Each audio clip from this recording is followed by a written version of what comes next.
Kaiba ran the show. I am Eric Stuart. It's great to meet you guys. I'm going to bring up my co-stars and my dear friends. Please welcome, since they're in that order, Mr. Greg Abbey. Followed by another one of my dear friends, Mr. Ted Lewis. I know this may sound like a surprise since we play rivals on the show, but one of my closest and dearest friends, Mr. Dan Brady. And I like to refer to our version of Yu-Gi-Oh! As sort of the Kirk and Spock first generation of Star Trek. So this next guest is more like the next gen Picard. Please welcome Matt Labyorteaux.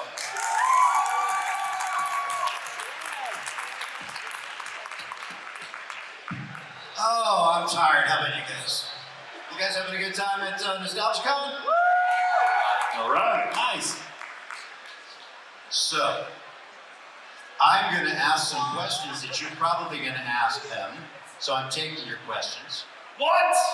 And then you guys have to come up with questions that are not the stock questions that I'm going to ask. That is such a Kaiba move. All right? So, I'm going to start down at the end. My good friend Matt Labyorteaux. Can you tell me how you got your first experience working on GX? What is your introduction to playing Jaden? Jaden, yes. Woo, woo. So I was living in New York City, which is where we worked on GX and a lot of the other shows. And that guy down there, Eric, and I were with the same voice agency. And I believe, you correct me if I'm wrong, but whatever you say is fine. I'm not going to contradict. No, but I want to make sure I'm remembering it right. You and I have become friendly, and then became friends. We all auditioned for the same Domino's Pizza commercial, and McDonald's commercial, and beer Budweiser commercial, whatever. And Eric was working on obviously Yu-Gi-Oh, and then Yu-Gi-Oh GX came around. And I believe we talked, and you said you should come down and give it a go and give it an audition. And he brought in the people that he liked and thought would do a good job. And then it was up to us to just kind of do what we do. And whatever I brought to Jaden seemed correct and right. And it was pretty easy and painless. Was that your first matching lip flap experience? Not in terms of as opposed to live action, like looping and stuff. Right. Was that your first experience matching animation? No, I had done other shows. I was the voice of Clifford the Big Red Dog for a while, and I had done other various stuff. Yeah. So matching, doing an anime dub where you have to put English words into a Japanese sort of lip flap was not that difficult. I know some people get it a little easier than others. But for me, I'd done it before, so it was awesome. Awesome. Mr. Greg Abbey. Yes, sir. So, I know that you have a background in on-camera stuff and that, as a trained actor, things like that. What was your introduction to getting into the dubbing world, this weird new thing that we've done for 30 years? Yeah, so Dan and I actually have known each other since we were 18. We studied acting together at Rutgers University, and one of our roommate, Tony, so when we graduated, Tony, this is my memory of it, which blends, so Dan can help me out. But my memory is that Tony, our roommate Tony, was also an actor and became a director when he graduated, was directing anime. And so he pulled me into some early stuff at Central Park Media. I don't remember some of the weird first titles that we worked on. But he was the one, I thought maybe he told both of us, but I know for sure my memory is that Tony said to me, because I'd done a little bit, and he was sort of in the world, that he said, hey, I heard they're auditioning for this show called Yu-Gi-Oh, and would you like to go? And I was like, of course, because I was just an actor trying to get work. So that was my sort of intro. Yeah, that's good. Great. Yes, good answer, good answer. Show me, good answer.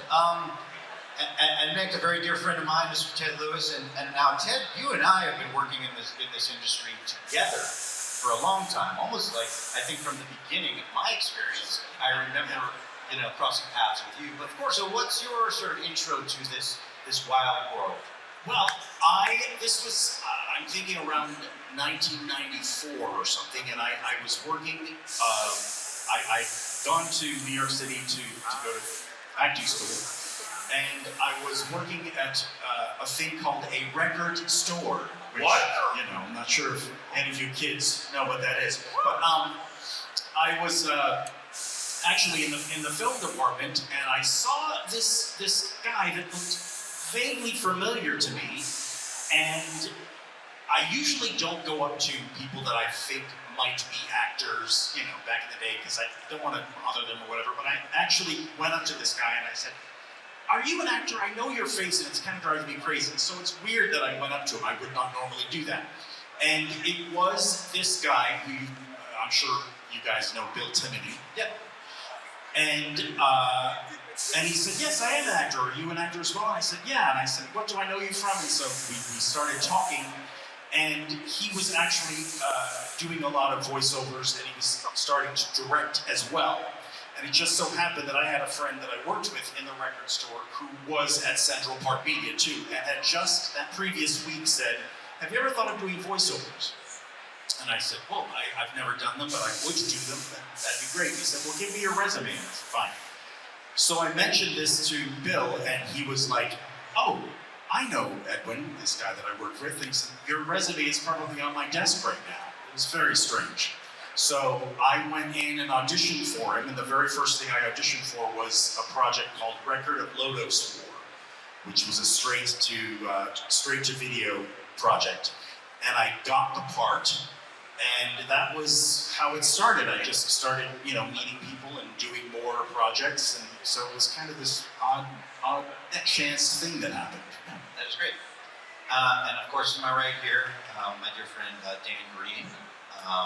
We have known each other for many, many years. We have become very, very close friends over the last 10, 15 years. But we also crossed paths pretty early on in our journey. What's your introduction to this crazy world? So everything that Greg just said, we blame it all on Tony Salerno. As you may know, Anthony Hayden Salerno, and he's in GX and Cyrus and that as well. And the first project that Tony came to me with, you know, he said, "Would you be interested in doing this?" And I love animation, and I grew up on some anime that I was fond of. So I was like, sure. And because he was directing, he had a video cassette, which is similar to a record but different. And so he said, "Hey, you know, would you like to see some of it?" And I was like, "Yeah." And I just wasn't really that impressed with the quality of the animation. It wasn't like anything offensive or weird. It was just like, look kind of chintzy. I was like, I don't know. And then he said, "Well, it pays $50 an hour." And I said, "I'll be right there." Every day. And as I remember it, I think whatever I recorded was being edited back at the studio that was doing the whole dub, and it was the same studio doing Pokemon. And I believe a producer overheard something that I recorded and said, "Well, let's see if this guy would be good for anything else." And it just kind of snowballed from there. And I'll give you the Reader's Digest condensed version of my long-winded story. So my background was in music, and I got an opportunity through someone that I met from a different job. I used to work at a tennis club, and they were a tennis player member. And they said, "Hey, I know you're interested in working.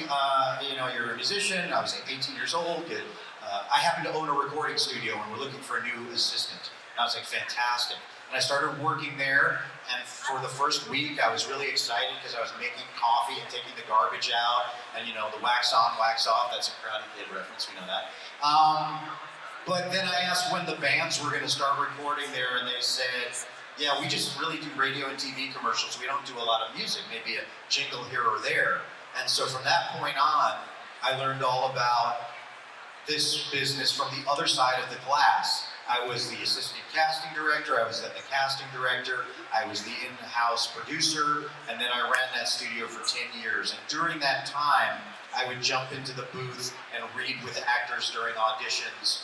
And bit by bit, the clients would go, "We like the last guy on that tape." But he didn't use his name, he didn't slate his name, because I worked for the company. And I'm like, "I'm the casting director, I wasn't really auditioning." They're like, "Well, we want to use you because we like the way that you read it." And then I had an opportunity to tour as a musician, and I thought, what could I do from different places around the country. Oh, I could be a voice actor because if they have a studio, maybe I can do that. So I sort of fell into it. The reason I went around the room to sort of give you that from all of us is because I want you to understand there is no one clear path on how to achieve the things that you want to achieve, or at least try them, right? If you have my story, you'll be like, well, I don't play music and I never worked at a tennis club. Or you have people that went to acting school, or like Matt, who like started working like when they invented the wheel. I mean, this man has been in this business forever, just as such a talented actor, even from such a young age. So we all have different journeys. So when you sit here in this panel and listen to us and ask us questions, try to think about your own personal journey and maybe how you can pick our brains and learn from this so that we can pay it forward, right? If everybody in this world told you there's too many actors, there's too many artists, there's too many musicians, we would have none of them. We all gave it a shot from different approaches.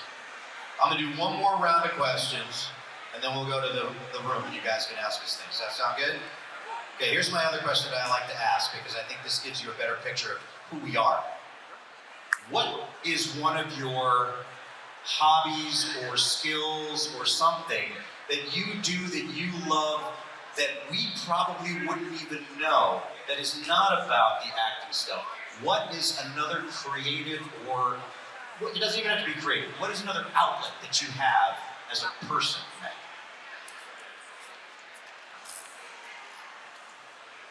You better make it good. Yeah.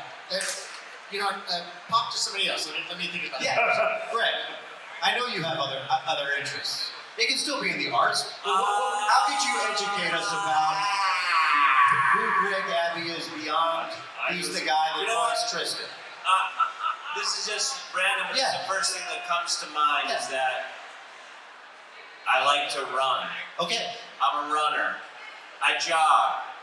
And I like to do it because it's great for my mental health. And I feel better, and I'm probably running away from some childhood trauma. And this is going to take a half an hour. Yeah, no, it's good. It's good. So when I was born, Just start with the safety. but anyway, so I started running as a way to just try to stay in shape. And then right before I turned 40, my wife said to me, you should run a marathon. And if you're married, you do what your wife tells you to do. So for my 40th birthday, I ran the New York City Marathon, and my wife did it as well. And then I got a little addicted to it. And so over like the next 10 years, I ran a bunch. I ran about a dozen marathons, and my wife did, and we started traveling to do them. So I ran Paris, and I ran London, and I ran Berlin, and I ran Amsterdam, and we would use it as an excuse to leave our 3 children. So if you get married and have kids and want to leave them, you have to run 26.2 miles in order to do it and justify it. But my point is like, when I think of a hobby, because my wife and I we turn this into a special way for us to connect, but also travel and see the world. And also, I think it's mostly great for your mental health. I just always felt great when I was training and doing it. So I would say running. That's awesome. And then I always try to name drop that I've run 13 marathons. No, that's awesome. Thank you. I mean, I've known you for so many years, and I didn't even know you did all of those. That's pretty impressive. I think that gets a round of applause. All right, Matt.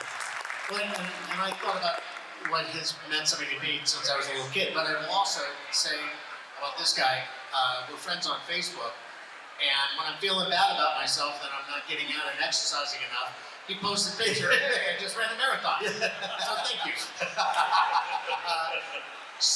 Yeah, I really started running to shame other people. Thank you.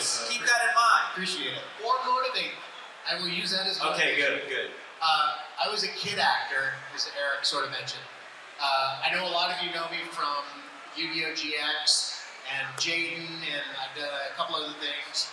But I grew up on a TV show called Little House on the Prairie that was a long time ago that some of you might have watched, maybe some of you have never seen.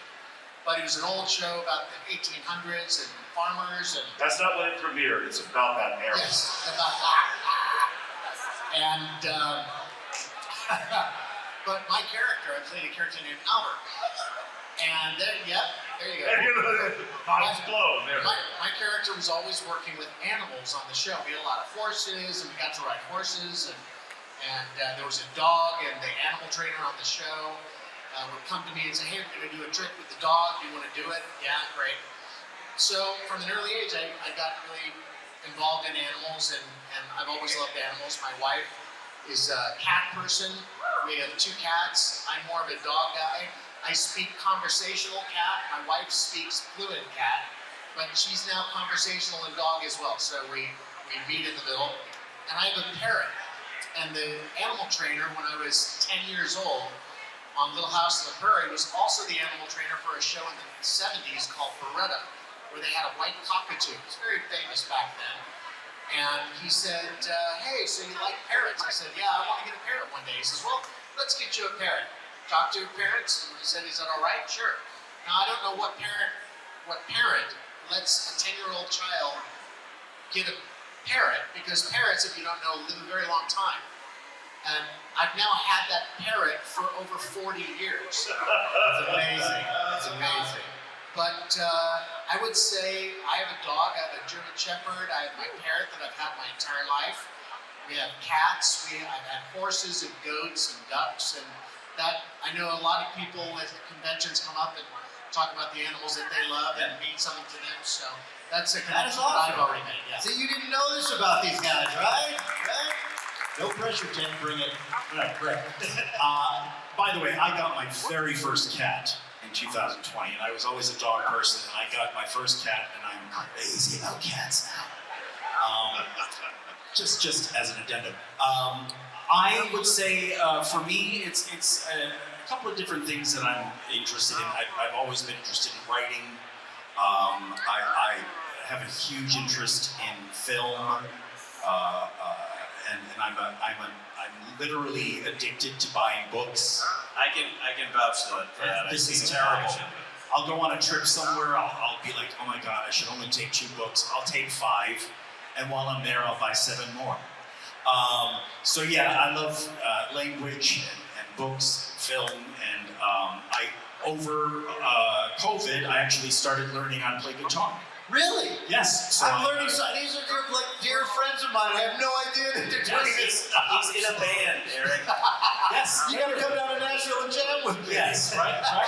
Yeah, so I started learning how to play guitar, which is great because I had been doing theater for years, and there was a guy in the cast who played guitar, and he said, I'm getting a new acoustic. This is a perfectly good one. Do you want it? I'll just give it to you if you want it. And I said, great.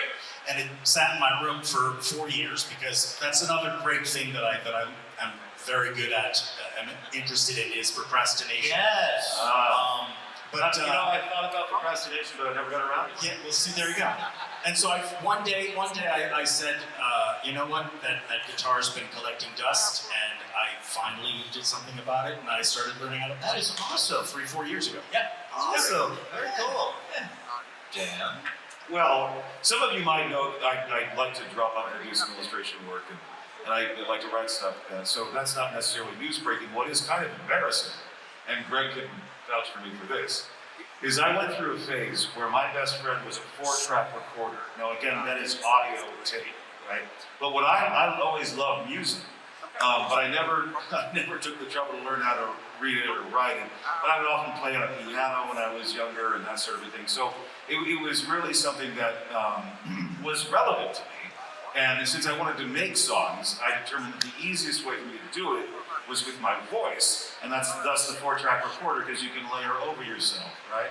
And I didn't know it at the time, but I would lay down like a bass rhythm, like, and I didn't know that I was like sort of like, Bobby McFerrin-ish or whatever, and I do percussion stuff, like beatboxing, but I wasn't thinking of it as beatboxing, So for years, especially the time, occasionally Greg and I had cohabitated, and he also with Nancy and Salerno, and I don't know how you did it, but you put up with me pretending like I was Bobby McFerrin for like years. Yes, Dan would disappear for hours in his room with his 4-track. What's he doing in there? And he'd come out, dude, you're amazing. And then he'd be like, hey, I just made this song, and he'd play it, and he'd be like, Dude, what? That's incredible. Very talented. That's awesome. That's awesome. But yeah. Some of you might know that I've been a musician for a long time, and I've got my band, and that's sort of my passion. That's my soul. I wouldn't really call it a hobby, though I don't make a lot of money doing it, but I do it because if I stopped doing it, then I really wouldn't have a purpose. But in terms of like another part of my world, my life, my passion is, and these guys might agree with in terms of my analogy to this. I'm like a fixer. I like someone who likes to solve problems, to figure out how things work and make them work better if I can. So I do like to solve other people's problems. That's true too. Yeah, that's the thing. And of course, that can be annoying. Like, you know, my wife is like, I'm just telling you my issues. I don't need you to have an answer of how to deal with them. Just listen. And I've gotten much better at that. A little bit better. But I grew up. My father had like a dark room in the house where we would develop pictures and stuff. That was a hobby of his. We had tools and stuff like that, and he was kind of handy. But then my stepfather, who came into my life when I was 10, had a real shop in our house. And in the beginning, we got along really well, and then we didn't for a while, and then we got along again. But the time that we did get along, I was always in his shop. Now, my stepfather was the guy that like needed to count to 10 because he had, let's just say, cut once instead of measuring twice, right? And there was a lot of those things. But I was like a sponge. I loved like the hammers and the saws and how that thing worked and angles and oh, I could do that. Oh, that's really cool how that bracket holds this thing up. So I love DIY stuff. I hate plumbing. I hate electric. But I like something where I can bring you into my house and say, I did this wainscoting on this wall, or do you like the ceiling treatment we did here? Or I did this thing here where like I'm working on some property that I own. I figured out a way to use rain barrels to feed water to my outdoor shower. And I love that science of that kind of thing. It's just part of my crazy personality of how things work and how I can make them work even better. So there's something there. All right, do you learn a lot from the group here? All right, so do we have a mic for the floor so we can do some Q&A? Do you guys have one spare mic, or do I really have to do this? I'll share a mic with Dan up here. Yeah. And please, if you want to come up, line up. And there's no dumb questions in this stuff. We want to hear from you guys. But now that you kind of know like how we got into the business and also what some of our other interests are, take this opportunity to sort of pick our brains, you know? We're here to share. No question there. Yeah. First off, thank you guys for coming and doing this. It's amazing to kind of see you guys and hear your stories. What I wanted to know is I have a background in acting and I also do music, so I'm in a booth a lot. What I wanted to know really was there a particular duel or scene that was tough to get through and kind of how did you kind of do that? And what was I guess the second part is, how did you guys in the beginning go about finding like your character voices? And then when you get into those difficult scenes? The main ones is you're spouting all of these words that you haven't seen before as though you've understood them your whole life, right? So rooting yourself in the meaning of what's happening in that scene is what's going to get you through. And you may have never heard of it, Lori Calcos or, all this, right? But you understand its inherent meaning, and that's what drives performances, right? So that can be challenging. There are other elements too, maybe like in the duel between Atem and Yugi, there's a lot of emotional undercurrent as well for the conclusion of the series. And if your problem in a scene is that you're having a lot of feeling, you don't have a problem. You have a gold mine of stuff to offer in the performance. It's just a matter of way managing through it. In terms of vocally, that's largely a technical skill. And sometimes when you're getting in touch with what's happening in the scene, you lose whatever you're doing to make your voice different than how it actually sounds. But don't let that scare you. Just understand that what you're doing is you're getting to the meat of the scene first. And the way the voice sounds is by detail that you can tweak later. Yeah, and we're all going to give you very, very different answers, and that's what's so great about this panel. So I also directed the show for a while, right? So I was also on the other side of this. My approach to a lot of acting is I break it down to the very, very basics. I don't know how that game works. I don't play Yu-Gi-Oh! I can still beat you, but I don't. But I played sports as a kid. I know I still look great, but I mean, I played sports. So I understand the competition of it. So I break all of these scenes down to what I relate to as a person. It's not, oh, it's Kaiba fighting Yugi, or it's Bakura. It has nothing to do with that part of the depth of the story. I really try to simplify it so that I can connect to it as Eric, right? Vocally, with something like, there was one duel that I was emotionally affected by because of my friendship also, or the fact that I have very close friends. When the rivals team up, or when Kaiba's almost dying, and Yugi get choked up now, that kind of, that real life emotion of a friend being there for you, even if you're a pain in the ass, right? That there's still that bond, that love. That stuff hits home. But I really try to break it down to the meat and potatoes of it so that I'm not confused by all of that. And then vocally, Kaiba is not that different from my own voice.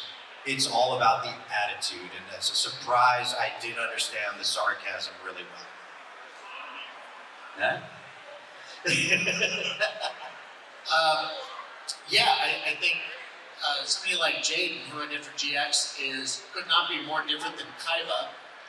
As Kaiba, on the inside, was a very caring, gentle guy, but his exterior was sarcastic and caustic and and Jaden was all about, it's okay if you can't do it today, you'll do it tomorrow, and if not often. And for me, just coming in and trying to figure out who Jaden was, and to give my audition, which they wound up liking and saying that's who we want to be Jaden, it was more about, rather than just what the voice sounded like, because a lot of these guys are much more talented voice actors than I am. They can do. No, you just mean we do a lot of different characters. That doesn't mean we're more talented voice actors. But they can do different characters that sound completely different. You wouldn't believe that each of these guys plays 5 different characters, and you wouldn't know that. For me, it was just the emotion of Jaden and who Jaden was as a person, and he was this optimistic guy that just was, even though he was trying to win, he was also cheering for you. And at the end of the day, even if he lost the duel, as long as it was a good duel, everybody gave their best, then it was worthwhile. So that's showed me who Jaden was, and for me that was really easy to tap into, and that seems to resonate with a lot of the fans also, because not everybody always wins, not everybody has a great day all the time, but somebody's there to say, hey, you'll get him tomorrow, and if you need a help, I'm here to help you. And that's what I always loved about Jaden, and that was the most fun for me to bring to the show during the years that I did. I mean, these guys pretty much covered it. I would just say in terms of voices, it's, you go in and with this kind of stuff, but with any acting, but with this in particular, you go in, sometimes you see the artwork, you have an idea of maybe what it is, the director might give you a suggestion, but then at a certain point, and this is true of all acting, you gotta make a strong choice and go for it. So in terms of developing the voice, that's what I would say. Similar to what Greg just said, it's like any kind of acting. When you go into the booth and you see the material and you see the animation, whatever, and it's like if you do theater or if you do commercials or what have you, you're the first thing that you're doing is saying, okay, well, the essence of this character is ... So you kind of have already an image in your head of, okay, who is this guy? Even if it's so, such a simplistic thing as he's a bully, he's a snob, he's the little rich kid, he's the nerd, he's the whatever. So you already have a very simple idea of, okay, that's the essence of the character, and then you kind of go from there. And in terms of the voice of the character, sometimes again, producer or director will suggest something, even, you know, during the audition. Sometimes you'll go in for a second audition and they'll say, you know, we weren't too, you know, let's try something else with that. We liked something that you did there, whatever. So it's a mix of different things, but for me it's always about, you know, just finding out what the essence of the character is, and then kind of, it's as simple as that, and then kind of building from there. Great. Thank you so much. Great questions. Could you hand that mic to the next person? Thank you. How are you? Hey there, it's Mike. It's nice to see all of you again. Good to see you again. My question is mainly towards Matt Labyorteaux. So, do you ever wish that Yu-Gi-Oh! GX Season 4 could have been dubbed into English? Basically, would you like more work? Well, yeah, we did 3 seasons. We never did the 4th. A lot of people, even at this convention, asked me why we never did the 4th. And to be honest, I don't know. It was just a decision that was made by the producers and the production company. If I had to guess, and this is just a guess from me, it could be wrong, it could be right. I think GX was a very lighthearted, fun-loving show. It was, you know, Harry Potter. It was, you're gonna go to Hogwarts to learn how to be a wizard. You're gonna go to Duel Academy to learn how to duel. And when Yubel and Supreme King and all those really interesting, great storylines happened in the 3rd season, but they did get a little dark and a little ominous and very different from the happy-go-lucky Jaden kind of stories. I've seen parts of the Japanese 4th season was not dubbed, but it's even darker and even more intense than what we did in season 3. So maybe that had something to do with it, that it was getting a little further away from, they just wanted to keep it very fun-loving and have a good time with some cool duels and some interesting characters. Unfortunately, I don't really know the answer. I thought it had something to do with they didn't want to see Jaden get beaten by you. Oh, the Yevler. Well, and just to add one of the sort of the harsh realities of this business, because I've worked on a lot of shows that are just fantastic, and then they get canceled or we don't do the next thing. But because I worked behind the scenes so much, I will tell you that it's all based on, are there toys for that particular show, or the ratings strong so you're getting the advertising money? And when those things are not in place, it's not worth the investment to buy the next season of that show, right? It's like, you look at Pokemon, right? I don't even remember the last time I watched an episode of that, but when's the last time you guys played like Pokemon Go or like played video games? It's like, it's constant. It's just, that machine is already in place. I mean, you could just have a Pokemon show that's just like someone just standing there like this and be like, the show's got great ratings. It's like, it doesn't matter anymore. But we worked at like Viva Pinata, terrible video game, amazing show. But it didn't have a toy that really was gonna sell. So I can imagine that GX didn't have that same, maybe we should invest in season 4. Should we do that now? Yeah, because the fandom is back, right? And it would be very cool. Same reason why we should dub season 0 of Yu-Gi-Oh! It's a little confusing because it's, you know, storytelling, which is art form, but it's show business. Yeah, and that's the unfortunate side of that. But yes, both of our answers are valid. But great question. Thank you so much. Would you hand that mic to the next person? Thank you. This question's about Dark Side of Dimensions. Just a little closer to your mouth. At the end of Dark Side of Dimensions, Kaiba builds a machine and crosses into the afterlife. Yeah. Just to duel Atem and to get some closure. What are your thoughts on that ending? And do you guys think Kaiba succeeded in reaching Atem? In your opinion, who do you think would win that duel? My answer is that isn't an ending. That story, our story, does not end. To me, sort of these classic tales of that stuff should just continue. And my opinion as the actor that played Kaiba, of what happened next is my opinion. Your version of it is probably just as cool and should be what you think happened. I'd much rather that than put my images, my opinion, my version of it in your imagination. Let your imagination be the thing that answers that question. I love the ambiguity as well. I think that's something Takahashi intentionally Yeah. leaves the audience with. But Eric said I should say Kaiba wins.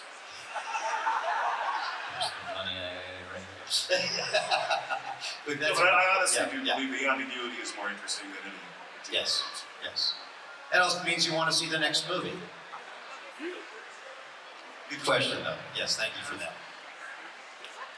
Hello. Hi. So I know a lot of animes have an abridged series, and Yu-Gi-Oh has an abridged series as well.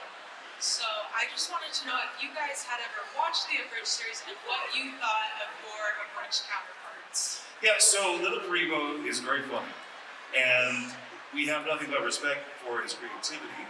But we don't talk about Abridged because we also have a relationship with Konami and there's rights infringement issues. So this is no shade on Little Karibo at all, but we won't be taking Abridged questions. Yeah, no worries. All right, thank you.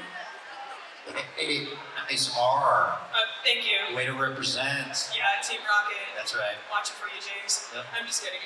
So as artists, it can be kind of hard to explain what we do for fun and what we do to make money sometimes, and even to our own families. And sometimes there can be a difficult work-life balance. You know, like needing time by yourself to work on art and balancing that with spending time with the people we love. So I was wondering if you had any advice about work-life balance and kind of like presenting yourself as an artist to the people you love. One of you guys want to take one first? You know, it's always a challenge, work life, you know, and being an artist in a society that very often doesn't, you know, honor its artists very often. You know, I think it's always good to remind yourself that there are going to be times where the art part of it is going great. You know, you're working on projects, something you're doing is very successful, and that's wonderful. But also it's important to realize that, you know, having a creative life, it goes up and down. And so there are going to be moments where you're on the downward end of it. And it's important to realize that that's a part of it. That, you know, I was talking to a friend recently who's an actress, and she was kind of depressed because she's like, I'm working 3 different jobs right now, and the business is really slow, and I haven't had auditions, and I'm really discouraged, and whatever. And I said, you know, I get it, but it's you know, that's just a part of it. So I think it's right off the bat for you to realize that it's up and down a lot, and to just kind of weather the storm of that and just keep doing what you love, while also being aware that, yeah, there are going to be times that really, really suck. When, you know, projects you're working on don't pan out, or you're not, you know, working on what you love creatively, but it's just as valid to be doing your day job and doing whatever allows you to eat and to live, you know. Yeah. And also, like, making that time for your own stuff without the pressure of, is that the thing that's going to pay my rent? I know that sounds really crazy to even think that way, right? A lot of the work we do is still related to the passion we have, but it's not always fun, right? Doing some of the voiceover work that we have to do that is the paying stuff is sometimes the biggest drag. It's a bonus that it's part of the arts, but might not be what your passion really is. I set aside time, but I don't set aside time like at 10 o'clock in the morning, I'm gonna write songs. Because my creative impulses, it might be like 2 a.m. and I need to pop up and jot something down. But what I do is I try not to fill my days with so much stuff that has nothing to do with my passion, that I'm too exhausted to ever work on my passion. So I try to curb the amount of work time so that I always have those breaks and the energy. Really, it's the energy to do it. The stuff I love. I just want to, I think what Eric said is really important. Especially like the last 10 years, because the business can be a grind, and as Ted said, it's very up and down, that I found it really important to have personal stuff that I find fulfilling and creative that's not connected. I mean, if it works out, then it goes somewhere and you make some money, but what's more important is you're like, oh, but this is satisfying to me, because when you're chasing other work, or sometimes it's not as satisfying, sometimes it can be frustrating. So it's important to have those personal projects that, like Eric said, that you just make time for, because to me, those are the most fulfilling, and you can kind of fill yourself up creatively, because a lot of times in the business, you're waiting for other people to grant you the opportunity to work, and I think it's really important, even if it's not about making money with it, that you are creating on your own, and I think that's gonna help you sustain, because the business is up and down, it's annoying, it's frustrating, it's not always gratifying. It can be, but there's a lot of frustrations. Have your own personal stuff, your own personal creative projects you can do. Yeah, creativity is its own reward. The doing of it is good for you, right? And that's going to sustain you. Another thing is a little uncomfortable truth. Being creative is also kind of a pain in the butt. Like, it's not all just glorious and having a moment of inspiration. Now, I've recently stood up to the world flawlessly, and now I'm being seen for what this, great, wonderful thing is. Sometimes working on something and making it good is a pain in the butt, and it takes time. But you also got to stick with it. And that doesn't mean, don't let that discourage you. Don't let that make you think that you're failing. It's supposed to be hard. All right, thank you. Great question. Thank you for that. Thank you for coming. How's it going? Nice shirt. Going good, yeah, thank you. All right, so this is just kind of a fun question for the panel. If you had a polymerization card, which two monsters are you combining to fuse? And Dan, I know you're kind of in Pokemon and Yu-Gi-Oh, so maybe is there something in there that you'd like to fuse with? I'm not the only one in Pokemon and Yu-Gi-Oh. But what would I polymerize? Am I restricted to only Pokemon and Yu-Gi-Oh universes? Hey, if there's something else you want, Digimon, whatever else, what I would polymerize Kaiba with Galactus. Blue Eyes White Dragon and Squirtle. They're blue. I would say I'm going to go with a Pokemon Yu-Gi-Oh pairing as well. I'm going to go with Gengar and Red Dragon Archfiend. Nice. I had that at the restaurant. Greg's like, what creatures do I use? Yeah, wait a second. What did Ted say? I'm going with Gengar and Stardust Dragon. Yeah! Matt, you know some. I can't say who I'd polymerize. They'd ask me to leave the convention. Good answer. Good question, too. Thank you. Oh, that's a fun shirt, too, with all the instruments on it. Well done. Thank you. I just want to say first off, thank you for basically shaping my whole childhood. Like, you guys got me into drawing and stuff. Hold a little closer to you. A little closer to you.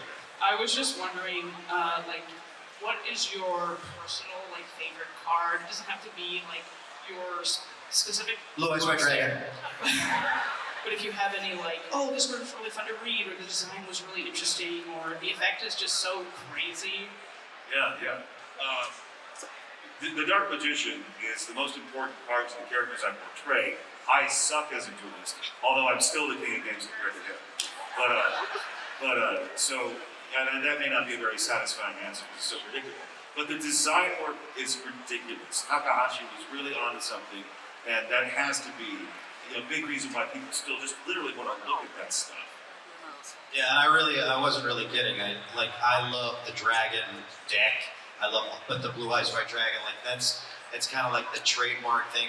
I feel like it's my pet, So that's my answer. I would probably say Change of Heart. Bakura. Yeah. Ooh, deep. People bring Stardust Dragons to my table a lot, and sometimes they're like, I bet you sign a lot of these, and it's a great card, it's awesome to say, so Stardust. I will say Winged Kaiba. Not because he's the most powerful card, but Jaden and he have a super tight bond. When Jaden's down, Winged Kaiba usually appears and chirps in his ear and cheers him up, and he's just a good friend to have around. I like him. Good question. Thank you for that. Oh my goodness, yes. A lot of Yugi going on there. I just got into this in February, by the way. I had a question for all of you. Is there at any point during your voice acting career that your character's lines has overtaxed your voice? It's yes. I auditioned for a show called Dinosaur King, which was very Pokemon-esque, but because there were characters that sounded like characters I played on Pokemon, they wanted to use the same actors but mix up which roles we played. And so I was Dr. Z. And I chose a voice that was really, really painful to do. with the promise from the director of the show, he doesn't have a lot to say per episode. He starts off the show with what the mission is, and then yells at his team at the end. It's really like bookend stuff. No. The first episode, I had this big long monologue of screaming my head off. And Dr. Z talks like this the whole time, screaming at the top of his lungs. So that was a stupid mistake. It's very hard for me to do Yugi yelling, but I didn't blow out my voice from that. But that was, like a challenge. And we did a live duel, me and Wayne, that was videoed. And usually they have Yami dueling, and so I'm like, okay. And they're like, oh, no, this is all gonna be Yugi. And I'm like, dude, and we're on camera? Like, all right. But, which is just frustrating. But taking care of your voice is a serious deal when you do this stuff. So you wanna be very, very careful. Yeah. Fortunately, I haven't compromised my voice from doing that. Oh, I'm sorry, I'm lying.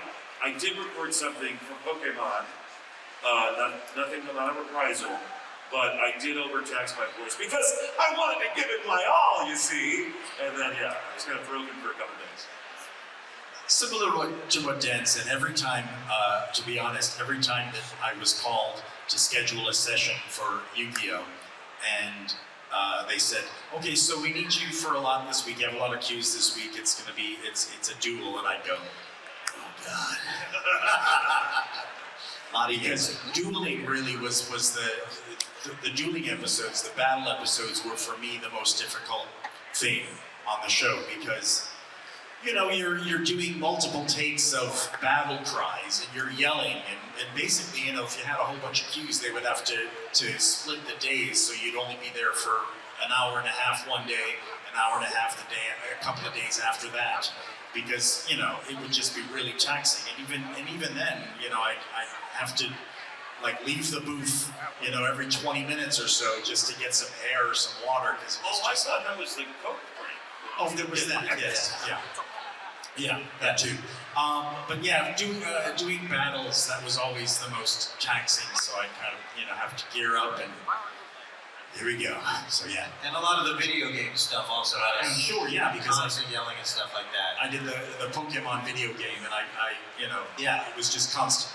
But like Dan was talking about in terms of the vocal rest and the training and stuff like that too, I'm sure you've seen rock singers that seem like they're screaming all the time, but understanding how that instrument works so that it sounds like you're doing more damage than you are, that's also part of it, is that you pace yourself, but you also are doing it technically correctly. Even if you don't think you just know your own body, that you sound like you might be scratchier and scarier than the bleeding vocal cords, that you would be forming. But that's a great question. Did you guys want to add to that? All right. They covered it. Great. What they said. Great. Thank you so much. Great question. All right, we got a couple more minutes. We're gonna make sure we get everybody in here. So if anybody's got some more questions, please just get on the back of the line here. We got a couple more. Okay, so this question's for everyone on the booth. Simultaneously? Well, not simultaneously, Okay. but We're doing individual answers. That's the dancing routine we were working on. So my question is, has there ever been a moment where your personal feelings or connections has made it hard to perform for anything? And what I mean by that Yes. Matt, would you like to start with that? When my personal, say that one more time. So what I mean by having personal connections or feelings making it hard to perform is that one example is that I was hired I was made this school video for my film class in high school, and I was standing up against my friend who was portraying this bully in the video, but I couldn't take it seriously. He's screaming and all this, but I'm just laughing in his face, right? Oh. And maybe that's just because I'm not an actor, I can't turn that side off, but so that's what I mean by personal feelings or connections, because a lot of you guys are friends, but in shows you played rivals and you're going up against each other, so how those connections made it hard to perform?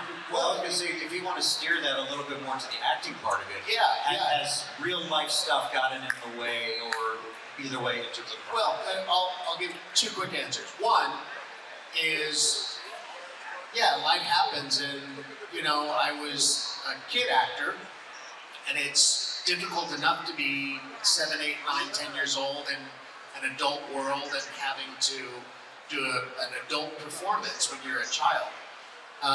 But you know what happens when it's a really bad day, or when your favorite pet died the night before, and you have to go to work the next day, and you have to do a scene. But I think as an actor, you use that, and even though it's very difficult, it also can be a great tool to use and rocket fuel to use for a scene. So if there's a really emotional scene, guess what? I don't have to work very hard to get emotional. Emotion never always came easy to me. To some actors, it's a little more difficult and they have to really focus on it. But you use what you have.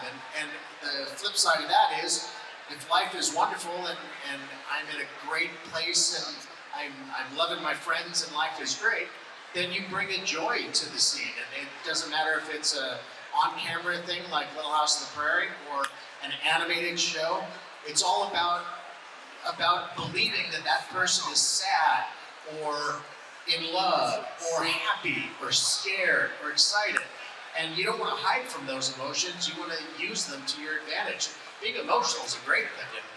And what you said in the beginning was, I'm not an actor, but I was acting in the scene. So if that's something that you want to do, start studying some acting. That'll help you maybe find that way to turn off, I'm laughing at my best friend, instead of being intimidated by him, right?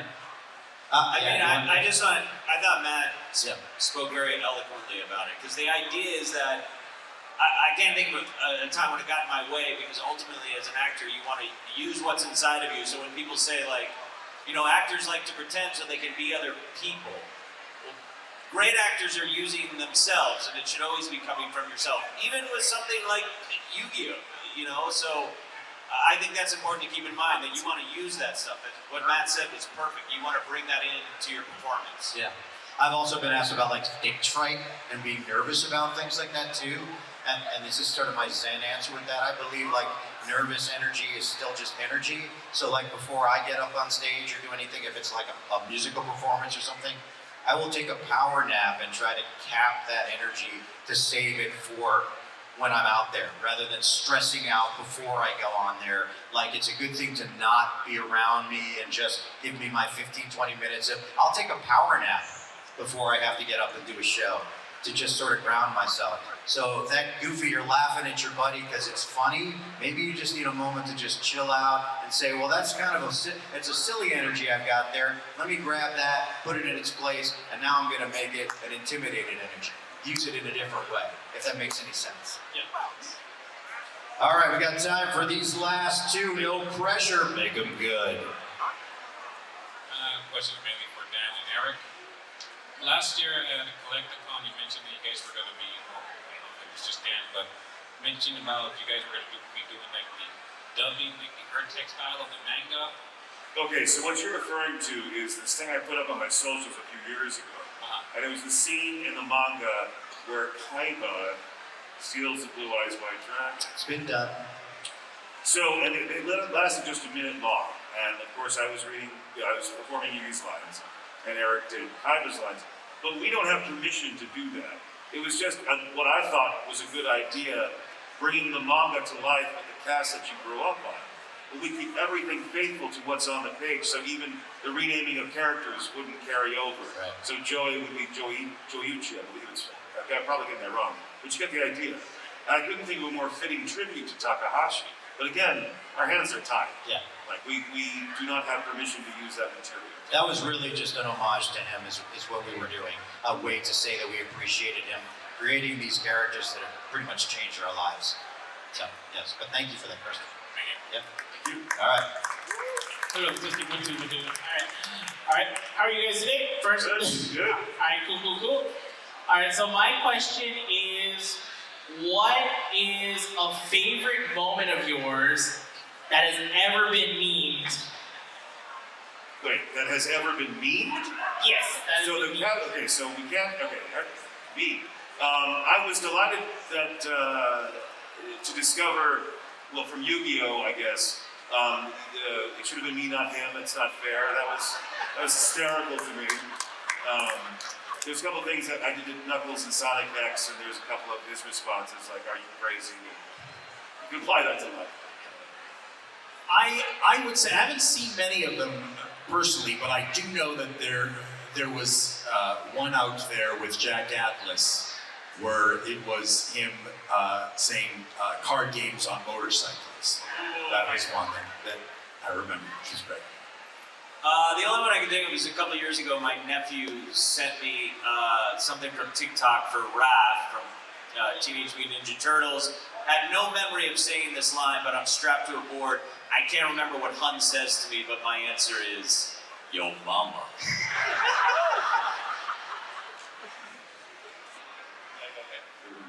I have way too many good memes. That seems to be all my characters. They all have from Brock and James and Kaiba, but as this is a Yu-Gi-Oh panel, I guess I should go to the quintessential one. You're a third-rate duelist with a fourth-rate deck. Great, all right, we gotta wrap it up. Thank you very much. Before we say goodbye to you guys and go back to our tables for autographs, we're gonna do two more things. One, let's hear from our good friend Dan Green. Oh, well, thank you. Yeah, I just want to take a moment.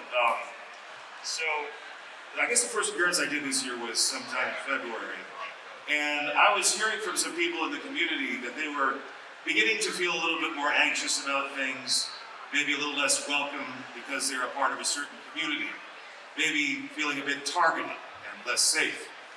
And I think that's a completely rational reaction to have, given some of the things that have been happening lately. And that's disturbing. And if you feel afraid, I get it. But if you do feel some of that fear, some of that anxiety, some of that discomfort, don't mistake that for being a coward, right?